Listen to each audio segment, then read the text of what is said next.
Big boss मराठीच्या घरातला strong player म्हणून विशाल कोटियांकडे बघितलं जातं आणि त्याला मास्टर माइंड सुद्धा म्हटलं जातं.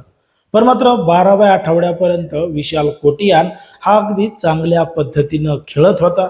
पण मात्र अखेर 12व्या आठवड्यामध्ये विशाल कोटियांनी अशी काही माती खाल्ली की त्याचा संपूर्ण खेळ उद्ध्वस्त झाला. त्याच्यावर घराबाहेर जाण्याची वेळ आली. नेमकं विशाल सोबत असं का घडलं, विशाल पहिल्यांदाच स्वतःवर का रडला, हेच आपलं सविस्तर या व्हिडिओमध्ये बघायचंय. पण जर तुम्ही अजूनही आपलं चॅनल सबस्क्राईब केलं नसेल तर लगेचच करून घ्या आणि बाजूला असणाऱ्या बेल नोटिफिकेशनला सुद्धा ऑन करायला विसरू नका. जर आपण पाहिलं तर बिग बॉस मराठीच्या घरातला विशाल कोटियान हा एक स्ट्रॉंग प्लेअर आहे.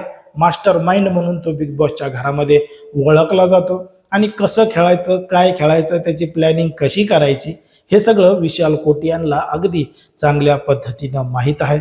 कारण की त्यानं या अगोदर हिंदी बिग बॉस सुद्धा केलेला आहे. मग हिंदी बिग बॉस करून आल्यानंतर बिग बॉसचे सगळे नियम आणि अटी माहीत असून सुद्धा 12व्या आठवड्यामध्ये विशाल कोटियान हा थेट राकेश बापट याला भिडला. विनाकारण त्याच्यासोबत एवढा मोठा वाद निर्माण केला. त्या वादामुळं बिग बॉसनं थेट निर्णय घेतला आणि विशालला त्या ठिकाणी नॉमिनेट करून टाकलं आणि सांगितलं इथून पुढं कुठल्याही गेममध्ये विशाल आता सहभागी होणार नाही, त्याला कुठलाही गेम खेळता येणार नाही.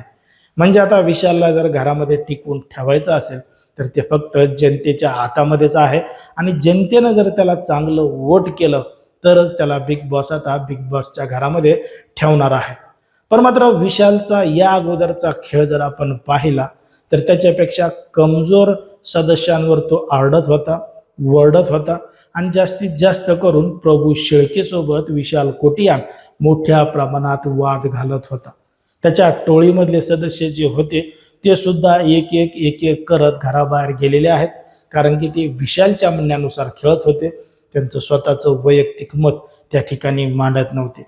मग याच गोष्टीचा स्वतः जाणीव विशाल कोटियानला झाली आणि तो स्विमिंग पूल जवळ रडत बसला आणि माझ्या जवळचे सगळे घराबाहेर गेलेले आहेत, आता मला जवळचं बोलायला सुद्धा कोणी राहिलं नाही, अशा भावना त्यानं त्या ठिकाणी बसून व्यक्त केलेल्या आहेत आणि जनतेवर सोडलेला आहे की मला वाचवा, फिनालेपर्यंत पोहोचवा.